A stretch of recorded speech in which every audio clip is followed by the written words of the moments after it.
여기 15년 경력의 캐나다 경제분석가가 있습니다. 그는 아침에 국가 순위 보고서를 확인하다가 그만 커피잔을 떨어뜨릴 뻔했다고 하는데요. 세계 4번째에 한국이 올라와 있었기 때문입니다. 영국, 프랑스, 일본을 모두 제치고 말이죠. 화면 오류인 줄 알고 새로 고침을 눌렀지만 순위는 변하지 않았습니다.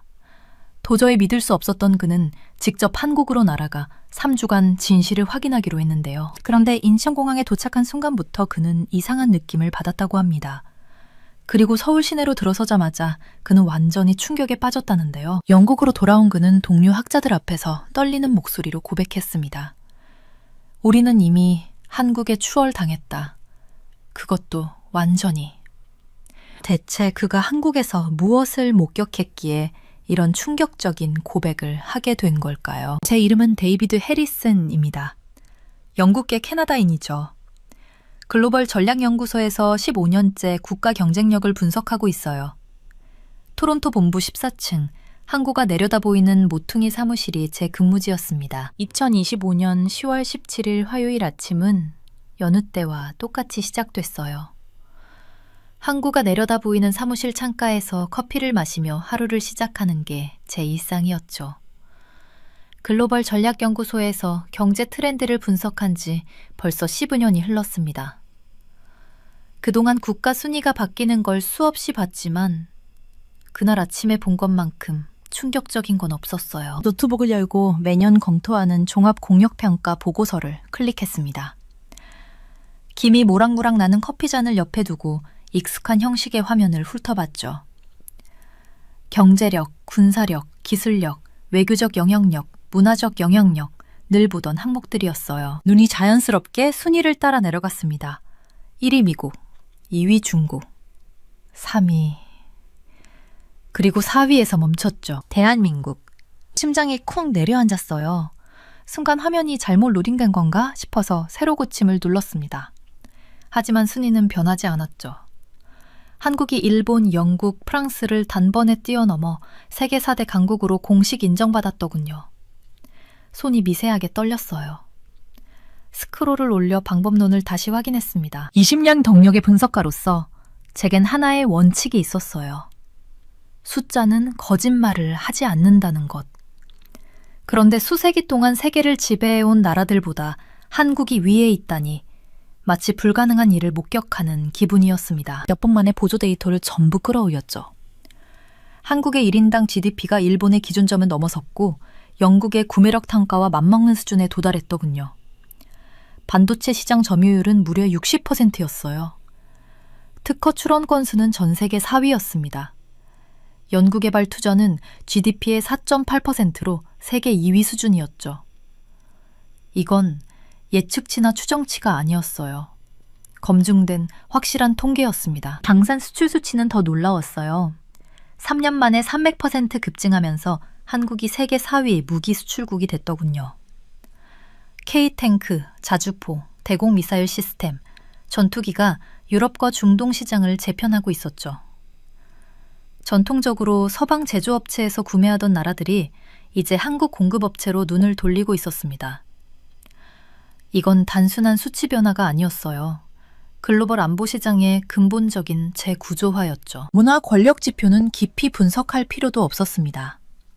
한국 콘텐츠가 스트리밍 플랫폼을 장악했고 K-팝 아티스트들이 국제 차트를 휩쓸었으며 한국어 학습자가 전 세계적으로 기하급수적으로 늘어났어요. 영국이 식민지화를 통해 이뤘던 것을 한국은 매력으로 달성하고 있었죠. 이건 가장 순수하고 효과적인 형태의 소프트 파워였습니다.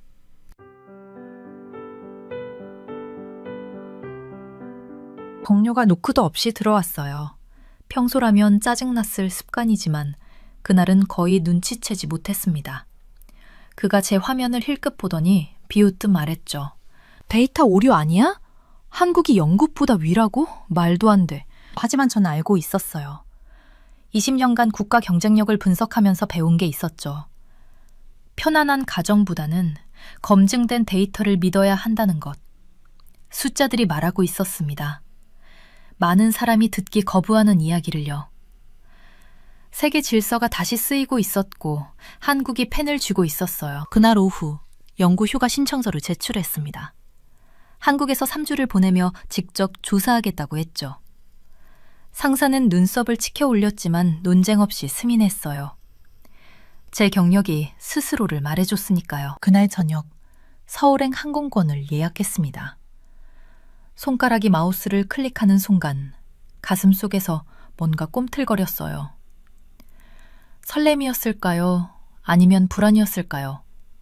아마 둘 다였을 겁니다. 한국이 정말로 세계 4대 강국이 되고 있다면 그 이유를 이해해야 했어요. 스프레드시트로는 답을 찾을 수 없었죠. 답은 한국의 거리에, 공장에, 사람들의 얼굴에 있을 거라고 생각했습니다. 책상 서랍에서 낡은 여권을 꺼냈어요. 표지가 닳아서 모서리가 말려 있었죠. 마지막 출장이 언제였는지 기억도 잘 안 났습니다. 아마 2년 전 브뤼셀이었을 거예요. 여권을 펼쳐보니 빈 페이지가 가득했더군요. 곧 한국 입국 도장으로 채워질 페이지들이었습니다. 창밖을 보니 해가 지고 있었어요. 항구의 정박한 배들이 석양의 실루엣으로 보였죠. 15년 동안 이 창가에서 세계를 관찰해왔지만 직접 나가서 보는 건 다른 문제였습니다. 숫자와 그래프 뒤에 숨은 진짜 이야기를 찾아야 했어요. 노트북을 닫으며 생각했습니다. 한국이 어떻게 이렇게 빨리 올라왔을까? 1950년대 전쟁으로 폐허가 된 나라가 70년 만에 세계 4위 강국이 됐다니. 이건 경제학 교과서를 다시 써야 할 만한 사건이었죠. 집으로 가는 길에 서점에 들렀어요. 한국 관련 책을 찾아봤지만 대부분 K-팝이나 한국 드라마에 관한 것들이었습니다. 경제 발전을 다룬 책도 몇 권 있었지만 모두 10년도 더 된 자료들이었죠. 최근 3년간의 급변을 다룬 자료는 거의 없었어요. 결국 빈손으로 나왔습니다. 직접 가서 보는 게 답이었죠. 책상 앞에 앉아 분석하는 것만으론 충분하지 않았어요. 이번엔 현장으로 가야 했습니다. 집에 도착해서 가방을 꺼냈어요. 무얼 챙겨야 할까 고민하다가 결국 노트북과 노트 몇 권만 넣었습니다. 그리고 카메라도 하나 챙겼죠. 숫자만으론 이야기가 불완전하니까요. 사진도 필요했어요. 잠자리에 들기 전 마지막으로 보고서를 다시 한번 봤습니다. 대한민국 4위. 숫자들이 화면에서 빛났어요. 믿기지 않았지만 부정할 수 없는 현실이었죠. 눈을 감으니 서울의 모습이 떠올랐어요. 한 번도 가본 적 없는 도시였지만 사진으로 본 스카이라인이 생각났습니다. 초고층 빌딩들, 네온사인, 붐비는 거리. 멋지루면 그 속을 직접 걷게 될 거예요. 이상하게도 긴장보다는 기대감이 더 컸습니다. 15년간 책상 앞에서만 세계를 분석했는데 이제 직접 답을 찾으러 가는 거잖아요. 마치 퍼즐의 마지막 조각을 찾으러 가는 기분이었죠. 내일은 짐을 싸고 모레는 공항으로 향할 겁니다. 그리고 그 다음 날이면 서울에 도착하겠죠. 한국이 어떻게 세계 4대 강국이 됐는지 그 비밀을 파헤칠 시간이었습니다. 인천국제공항에 발을 디딘 순간 저는 한국이 다른 나라들과 근본적으로 다르다는 걸 알았어요. 수백 명의 승객이 입국 심사를 통과하는데 놀라울 만큼 빠르고 혼란스럽지 않았죠. 제 자동화 스크리닝은 3분도 안 걸렸습니다. 수험을 찾는 데는 8분이 걸렸는데요. 제가 지나온 대부분의 국제공항에서는 상상조차 할 수 없는 시간이었답니다. 무료 와이파이는 몇 초 만에 연결되더군요. 다운로드 속도는 500메가비트를 넘었어요. 이건 부유한 여행객을 위한 고급 인프라가 아니었습니다. 모든 사람을 위한 기본 제공사항이었죠. 공항 전체가 관료적 편의가 아닌 사용자 경험을 중심으로 설계된 통합 시스템처럼 작동했어요. 저는 홍대 근처에 숙소를 예약했습니다. 관광지의 인위적인 모습이 아닌 일상적인 삶을 관찰하고 싶었거든요. 게스트하우스 방은 작았지만 에어컨, 공기청정기, 안정적인 인터넷이 갖춰져 있었죠. 첫날 밤늦게 24시간 운영하는 편의점에 갔는데요.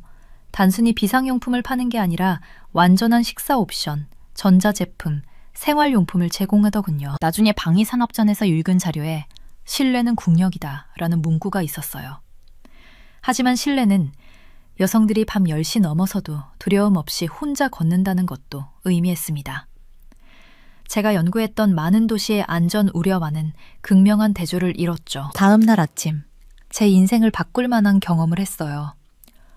버스 정류장으로 걸어가다가 온도 조절이 되는 유리 쉘터를 발견했는데요.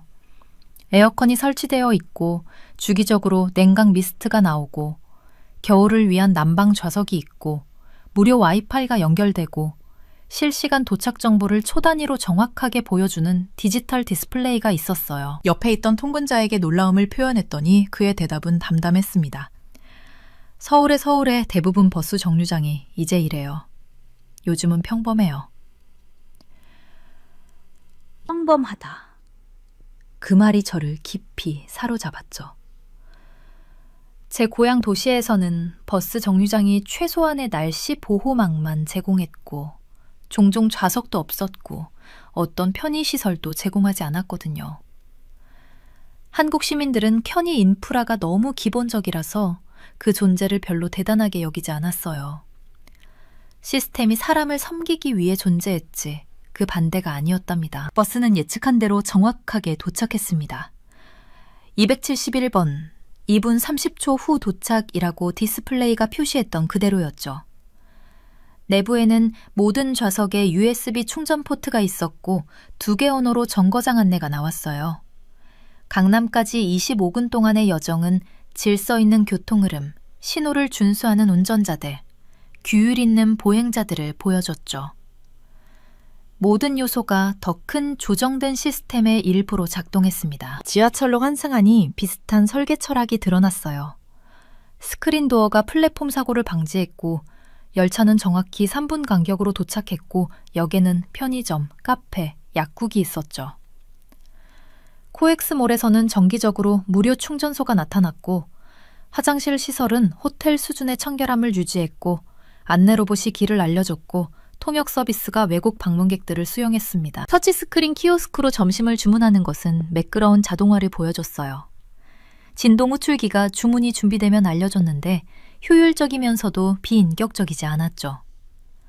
모든 상호작용이 사용자 편의를 위해 최적화되었으면서도 중요한 부분에서는 인간적 연결을 유지했답니다. 그날 저녁 몰 밖에 벤치에 앉아 초기 관찰을 기록했어요. 한국은 일상생활 자체를 설계했다. 인프라는 단순히 존재하는 게 아니라 적극적으로 시민을 섬긴다. 효율성은 차가운 관료주의가 아니라 일상활동에서 마찰을 제거하는 사려 깊은 설계다. 삶의 질에 대한 이 체계적 접근이 한국의 가장 과소평가된 경쟁 우위일 수 있다. 제가 연구했던 전통적인 강대국들은 그들의 힘을 보여주는 기념물을 세웠죠. 한국은 더 지속적인 것을 건설하고 있었어요.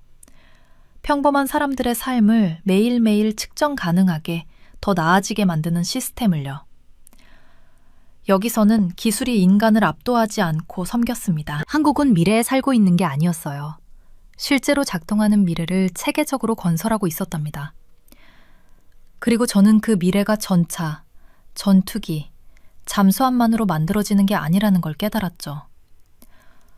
사람을 중심에 둔 시스템, 신뢰를 바탕으로 한 사회, 누구나 존중받는다고 느낄 수 있는 공간이 이것이 진짜 국력의 기반이었어요. 버스 정류장의 에어컨, 지하철의 정확성, 공항의 효율성, 이 모든 것이 단순한 편의가 아니었습니다.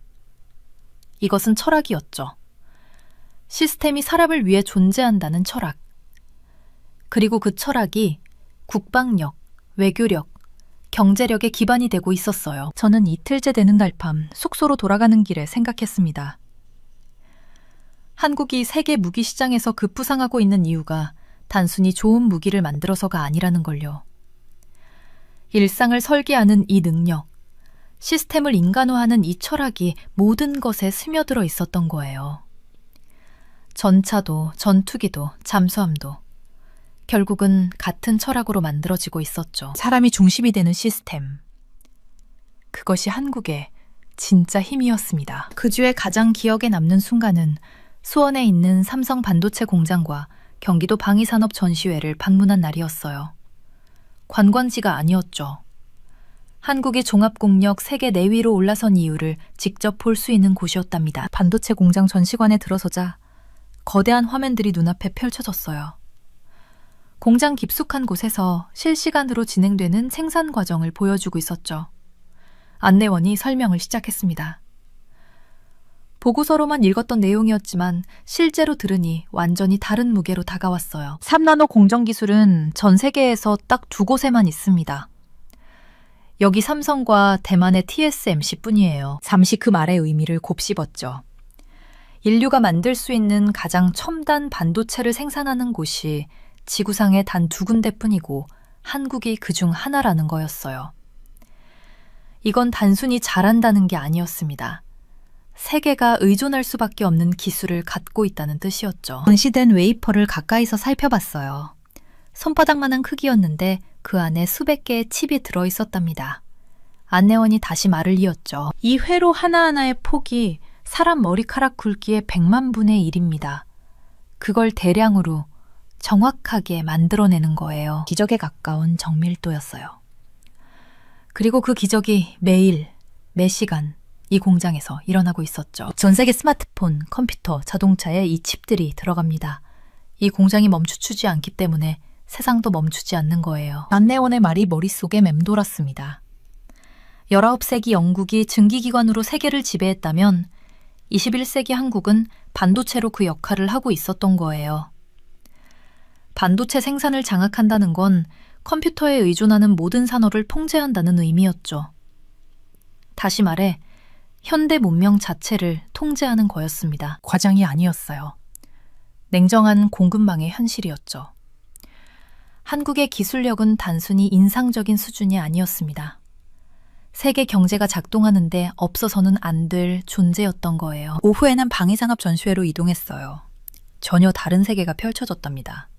K탱크, 자주포, 대공 미사일 시스템들이 실물 크기로 전시되어 있었죠. 미리 외워둔 수출 통계를 떠올리며 전시장을 걸었습니다. 폴란드에만 K탱크 수백 대가 판매됐어요. 루마니아, 호주, 이집트, 필리핀, 노르웨이도 한국산 무기를 계약했죠. 불과 3년 만에 한국은 세계 방산 수출 4위에 올랐습니다.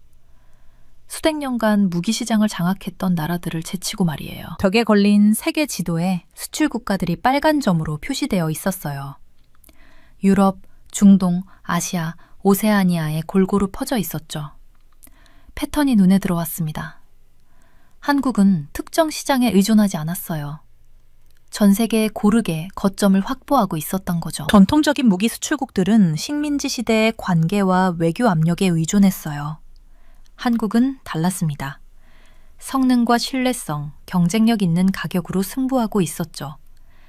역사적 유산이 아니라 시장 원리로 성공하고 있었던 거예요. 전시회 안내원이 강조한 말이 기억에 남았습니다. 한국 무기가 잘 팔리는 건 성능만 좋아서가 아닙니다. 약속을 지키기 때문이에요. 납기, 품질, 애프터 서비스 계약한 모든 걸 지키죠. 신뢰가 곧 국력입니다. 신뢰. 그 단어가 모든 걸 연결했어요. 한국의 인프라 철학과 수출 성공이 같은 뿌리에서 나온 거였죠.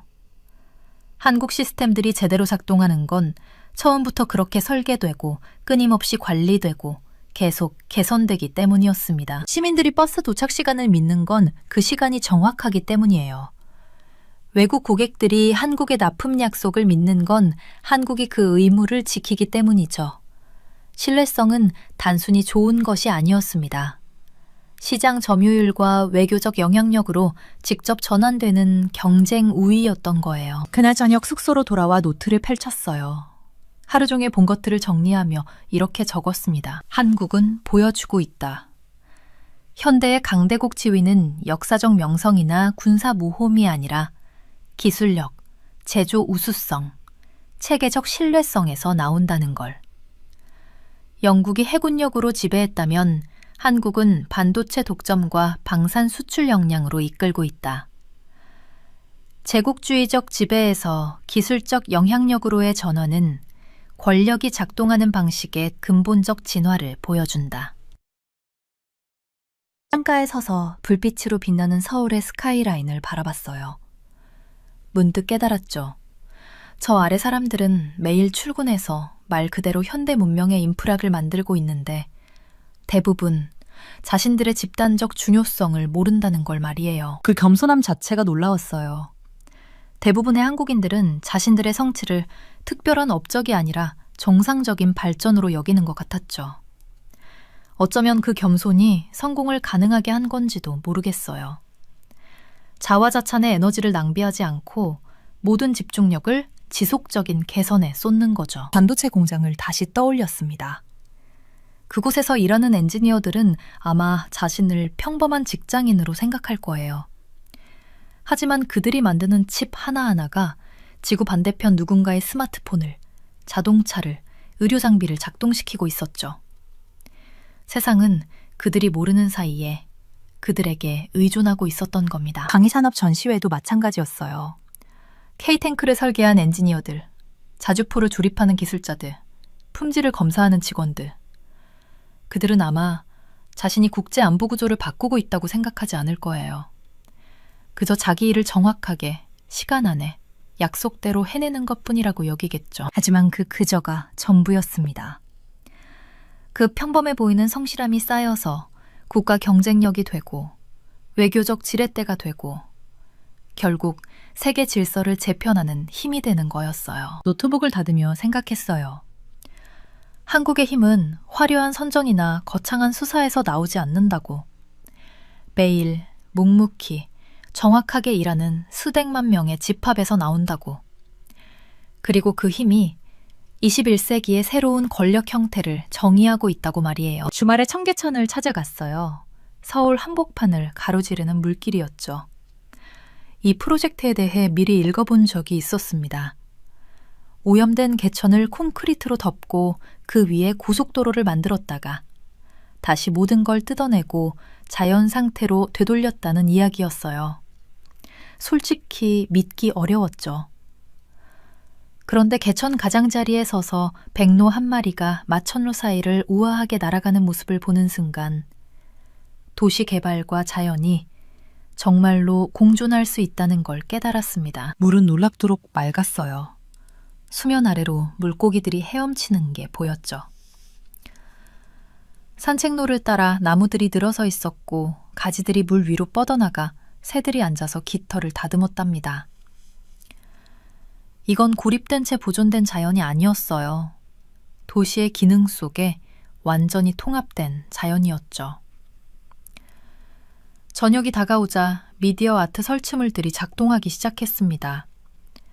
물의 움직임을 표현하는 빛의 패턴들, 인접한 벽면에 투사되는 계절의 이미지들. 기술과 예술이 자연 요소들과 매끄럽게 결합하면서 기반 시설이 문화 공간으로 변신하더군요. 광화문 광장 쪽으로 걸어가는데 외국인 관광객 무리가 광장 한가운데서 K-팝 안무를 추고 있었어요. 스마트폰에서 음악이 흘러나왔고 그들은 서로에게 동작을 가르치면서 웃고 또 웃었죠. 지나가던 한국 사람들이 멈춰서서 박수를 쳤습니다. 자연스럽게 관객 참여가 일어나는 순간이었어요. 호기심이 생겨서 좀 더 가까이 다가갔습니다. 숨을 고르고 있던 젊은 여성에게 물었죠. 어디서 오셨어요? 브라질이요. 그녀가 환하게 웃으며 대답했습니다. 저는 BTS의 열렬한 팬이거든요. 한국에 오는 게 정말 오래된 꿈이었어요. 옆에 있던 프랑스 학생이 끼어들었어요. 저는 드라마를 보면서 한국어를 배우기 시작했어요. 이제는 자막 없이도 볼 수 있답니다. 한국어는 정말 아름다운 언어예요. 이들은 그냥 가벼운 마음으로 온 관광객이 아니었습니다. 한국 언어와 문화를 배우는데 시간과 노력을 투자한 열성 팬들이었죠. 그들의 눈에서 진심 어린 감탄과 존경이 보였어요. 보통은 역사적 강대국이나 동경의 대상이 되는 나라들을 바라볼 때나 볼 수 있는 감정이었습니다. 그런데 여기 서로 다른 대륙에서 온 평범한 젊은이들이 한국 문화 콘텐츠에 대한 매력으로 하나가 되어 있었어요. 그날 밤 숙소로 돌아와서 스트리밍 통계를 찾아봤습니다. 넷플릭스 글로벌 톱 10 프로그램 중 4개가 한국에서 만들어진 것이었어요. 유튜브에서 가장 많이 본 뮤직비디오 상위 20개 중 7개가 K-팝 노래였죠. 한국 드라마는 모든 대륙에 배급되었고 수십 개 언어로 자막이 달렸습니다. BTS와 블랙핑크는 서양의 최대 규모 아티스트들에 필적하는 관객을 확보하고 있었어요. 한국어 학습 앱들은 사용자 수가 기하급수적으로 증가했다고 보고했습니다. 런던에 사는 제 조카가 생각났어요. 15살인데 지금 학교 친구들과 함께 한국어를 공부하고 있답니다. 번역 없이 K-팝 가사를 이해하기 위해서죠. 영국 10대들이 자발적으로 한국어를 배우는 모습은 역사적 패턴을 그대로 반영하는 것 같았어요. 영어가 세계적으로 퍼졌을 때와 비슷했죠. 강요가 아니라 열망을 통해서였습니다. 제국주의 확장 시기에 사람들이 영어를 배운 건 영국이 권력과 기회를 대표했기 때문이었어요. 지금 사람들이 한국어를 배우는 건 한국 문화가 자신들이 이해하고 참여하고 싶은 무언가를 대표하기 때문입니다. 이 유사성이 중요하게 느껴졌어요. 영국은 군사력으로 정복했고 식민지 행정을 통해 영향력을 유지했죠. 한국은 문화적 매력을 통해 비슷한 수준의 글로벌 존재감을 달성하고 있었습니다. 학자들은 이걸 소프트 파워라고 부르지만 그 임상적인 표현보다 훨씬 더 근본적인 무언가 같았어요. 한국 콘텐츠는 관심을 요구하지 않았습니다. 품질과 혁신, 그리고 감정적 공명을 통해 관심을 얻어냈죠. 한국 문화는 총 한 방 쏘지 않고, 정책을 강요하지 않고, 조공을 요구하지 않으면서 세상을 정복하고 있었어요. 대신 사람들이 적극적으로 찾아 나서는 엔터테인먼트와 예술, 미적 탁월함을 제공했습니다. 이런 영향력 행사 방식은 역사적 제국주의 모델보다 더 윤리적일 뿐만 아니라 잠재적으로 더 오래 갈 수 있는 것 같았어요. 군사적 위협으로 복종을 강요할 수는 있어도 진심 어린 감탄을 강요할 수는 없잖아요. 한국은 문화적 탁월함을 통해 감탄을 얻어냈습니다. 그날 밤 카페에 앉아서 관찰한 내용을 정리했어요. 한국은 21세기의 영향력이 경제력이나 군사력만큼이나 문화적 매력에서 나온다는 걸 보여줬습니다. 역사적 강대국들이 정복을 통해 확산했다면 한국은 매력을 통해 확산되고 있어요. 그 결과는 원망 없는 영향력이고 지배 없는 존재감이며 반대 없는 권력입니다. 이 모델은 역사가 만들어낸 어떤 제국적 틀보다도 더 지속 가능할지 모릅니다. 청계천의 백로가 제 은유가 되었어요. 그 새가 서울 도심에서 번성했듯이 도시 밀집 지역 한가운데서 자연이 지속되듯이 한국 문화는 정치적 합병이나 군사 점령을 필요로 하지 않고 전 세계에서 번성하고 있었습니다. 그저 존재할 뿐이었어요. 사람들이 받아들이고 싶어하는 가치를 제공하면서요. 그 자발적인 포용이 어떤 조약이나 무역 협정보다 더 강한 유대를 만들어냈을지도 모릅니다. 한국은 단순히 제품을 수출하는 게 아니었어요. 열망을 수출하고 있었죠. 그리고 그 수출품이 가장 가치 있는 것일지도 모르겠습니다. 광장을 떠나면서 다시 한번 그 춤추는 사람들을 돌아봤어요. 그들의 얼굴에는 순수한 기쁨이 있었습니다. 누가 시켜서가 아니라 좋아서 그러는 거였죠. 바로 그게 핵심이었어요. 진정한 영향력은 강요가 아니라 사랑에서 나온다는 것. 한국은 세계가 사랑에 빠지게 만들었고 그 사랑은 어떤 군대보다도 강력했습니다. 연구 방문의 마지막 주에 서울대학교 국제포럼에서 발표할 기회가 생겼어요. 강당에는 200명이 넘는 학생들이 모여 있었죠. 한국의 미래를 이끌어갈 밝은 젊은이들이었습니다. 제 발표 주제는 21세기 강대국의 조건이었어요. 저는 데이터로 시작했습니다. 제가 한국에 오게 된 계기가 된 그 순위, 한국이 4위라는 사실을 뒷받침하는 검증된 통계들을 보여줬죠. 그런 다음 3주간의 관찰로 화제를 옮겼어요. 제가 직접 목격한 것들을 설명했습니다. 냉난방이 되는 버스 정류장부터 반도체 공장, 광화문 광장에서 펼쳐지는 즉흥 K-팝 공연까지 말이에요. 발표가 끝나자 질문이 바로 쏟아졌습니다. 한 여학생이 손을 들었어요. 목소리는 조심스러웠죠. 교수님, 정말 한국이 영국을 넘어섰다고 믿으시나요? 솔직히 저희한테는 실감이 안 나거든요. 저는 잠시 멈췄습니다. 신중하게 단어를 골랐죠. 처음에는 저도 믿지 않았어요. 하지만 여기서 3주를 보내면서 깨달았습니다. 한국은 단순히 영국을 넘어선 게 아니에요. 많은 중요한 면에서 훨씬 앞서 있더군요. 암당이 조용해졌어요. 저는 계속 말했습니다. 영국은 과거의 영광에 기대 살아가고 있어요. 우리는 대영지국에 대해 자랑하면서 정작 현재의 인프라는 제대로 발전시키지 못하고 있죠. 반면 한국은 매일매일 미래를 건설하고 있습니다. 여러분은 그냥 이게 당연한 현실이라고 생각하기 때문에 당연하게 여기는 거예요. 다른 남학생이 손을 들었어요. 하지만 교수님, 한국은 근본적으로 여전히 작은 나라 아닌가요? 아닙니다. 제가 단호하게 말했죠. 한국은 더 이상 작은 나라가 아니에요. 크기는 땅 면적으로 결정되는 게 아니라 영향력으로 결정됩니다. 한국 반도체가 전 세계 산업을 움직이고 있어요. 한국 문화가 전 세계 수억 명의 마음을 움직이고 있죠. 한국 방산 수출이 국제 안보 시장을 재편하고 있습니다. 이게 작은 나라의 모습일까요? 현대에는 영향력이 규모를 결정하는데 한국의 영향력은 진정으로 글로벌합니다. 학생들의 표정이 변하는 걸 지켜봤어요. 많은 이들이 한 번도 의심해 본 적 없는 가정들을 다시 생각하고 있는 것 같았습니다. 또 다른 질문이 나왔어요. 교수님께서 한국이 이런 성장을 지속하도록 조언하신다면 뭐라고 하시겠어요? 저는 미소를 지으며 답했습니다. 여러분, 자신을 믿으세요. 한국인들은 너무 겸손해요. 본인들의 성취가 얼마나 놀라운지 깨닫지 못하는 것 같더군요. 영국 사람들은 별로 이룬 것도 없으면서 끊임없이 자랑합니다. 한국인들은 놀라운 일들을 이루면서도 겸손해요. 그 겸손함은 훌륭하지만 이제는 자신감을 가져야 할 때예요. 전 세계가 지금 한국을 지켜보고 있습니다. 여러분은 더 이상 따라잡는 게 아니에요. 여러분이 선도하고 있는 거예요. 포럼이 끝난 후 몇몇 학생들이 저에게 다가왔어요.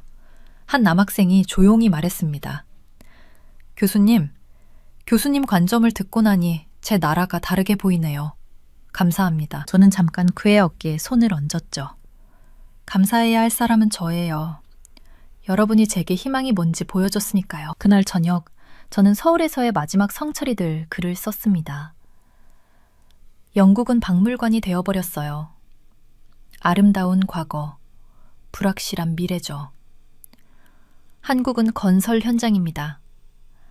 끊임없는 건설, 끊임없는 개선, 뒤가 아닌 앞을 바라보는 시선이에요. 저는 강대국이란 역사로 정의되는 게 아니라 실현 가능한 미래를 갖는 것으로 정의된다는 걸 배웠습니다. 한국에는 그런 미래가 있어요. 영국에는 점점 없어지고 있죠. 서울의 밤 스카이라인을 바라봤습니다. 불빛이 먼 지평선까지 뻗어 있었어요. 예상치 못한 감정이 밀려왔죠. 부러움이었습니다. 이 학생들은 여전히 이야기를 쓰고 있는 나라, 여전히 잠재력을 발견하고 있는 나라, 여전히 아직 도달하지 못한 높이를 향해 오르고 있는 나라에 살고 있었어요. 제 조국은 이미 이룬 영광에 안주하며 우리가 될 수 있는 모습이 아니라 과거에 어떤 모습이었는지로 스스로를 가늠하고 있었습니다. 한국은 내일 무엇을 이룰 수 있을지로 스스로를 가늠했어요. 그 미래지향적인 태도가 어떤 특정 기술이나 경제 지표보다도 한국의 부상을 설명해 줬습니다. 한 나라가 체계적으로 일상생활을 최적화하고 연구에 막대하게 투자하고 기술 리더십을 유지하고 전 세계가 좋아하는 문화를 만들어내고 신뢰성과 역량을 갖춘 외교를 펼칠 때 그 나라는 단순히 성공하는 게 아니에요. 전 세계 권력 구조를 변화시키는 거죠. 그 강의실을 나가던 학생들은 아직 자신들의 위치를 완전히 파악하지 못하고 있었어요.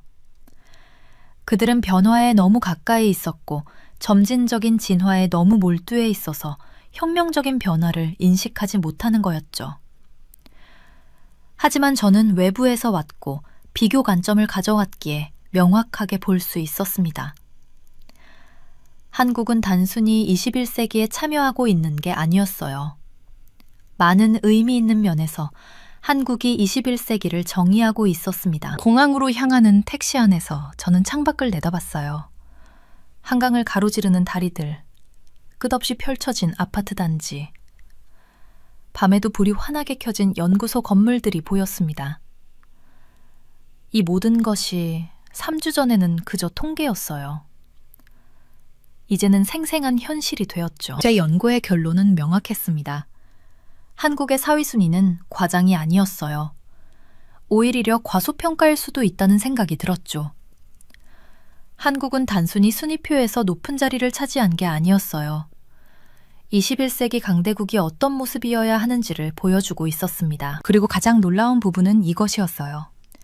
한국인들 자신이 이 사실을 제대로 인식하지 못하고 있다는 거였죠. 그 겸손함이, 그 끊임없는 자기 개선의 욕구가 어쩌면 한국을 가장 강력하게 만드는 특성일지도 몰랐습니다.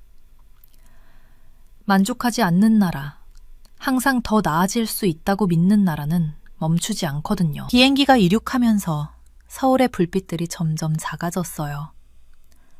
하지만 제 마음속에서는 오히려 커지고 있었습니다.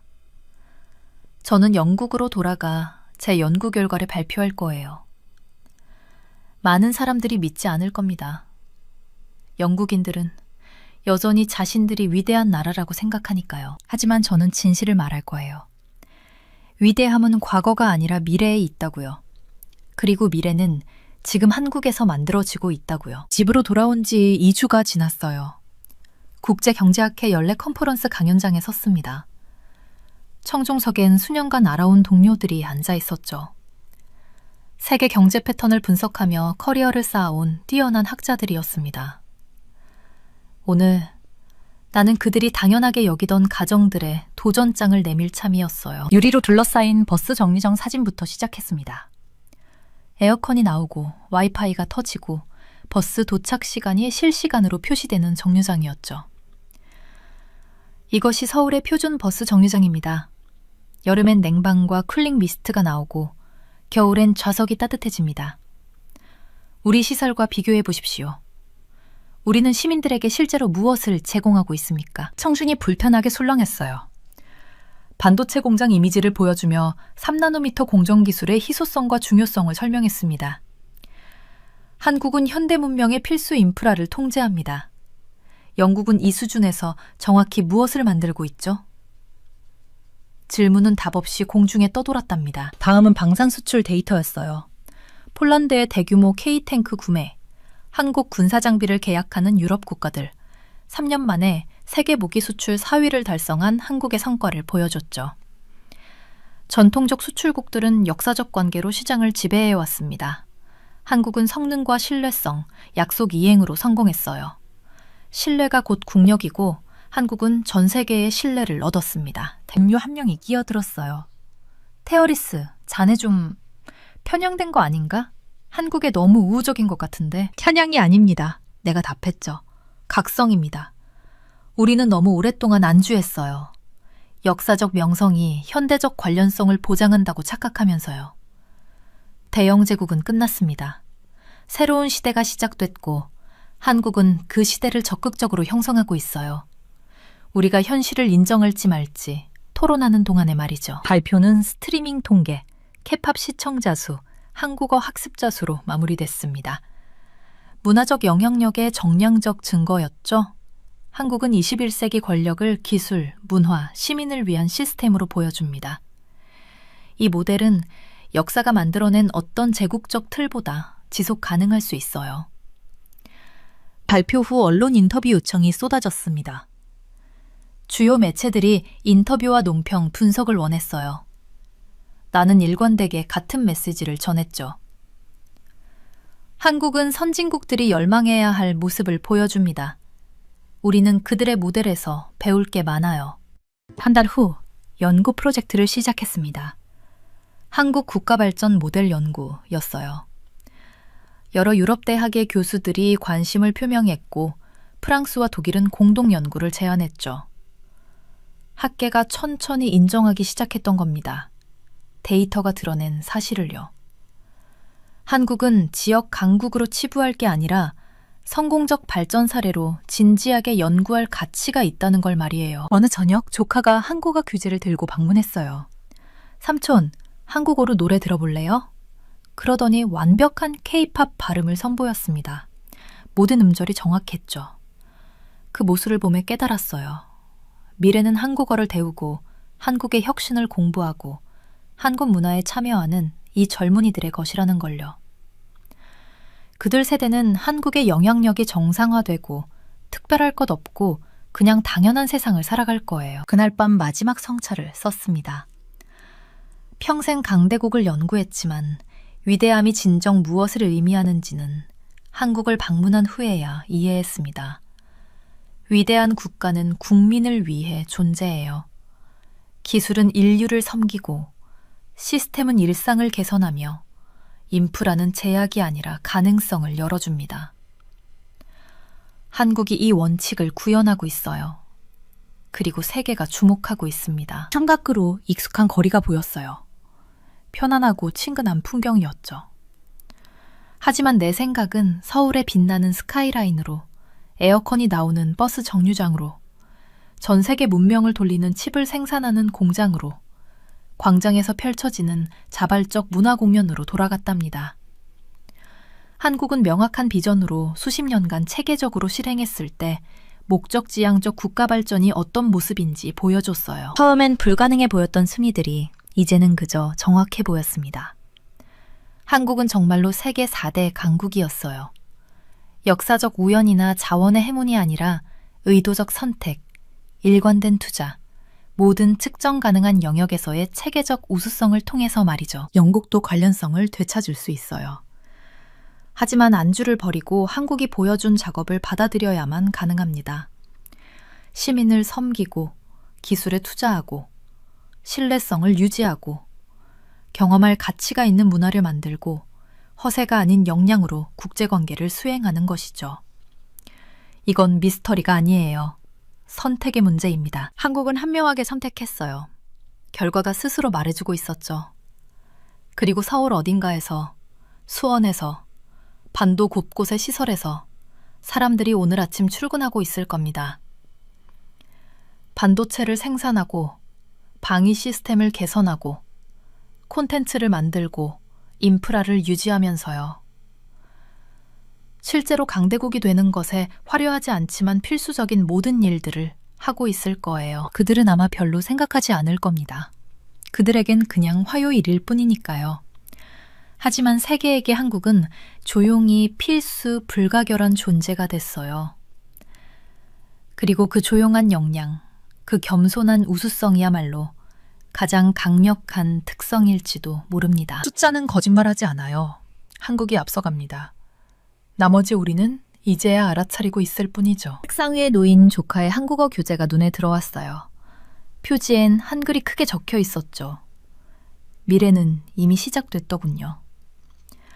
우리가 인정하든 안 하든 한국은 21세기를 정의하고 있었습니다. 그리고 나는 그 사실을 증언할 의무가 있었어요. 연구자로서, 학자로서, 무엇보다 진실을 추구하는 사람으로서 말입니다.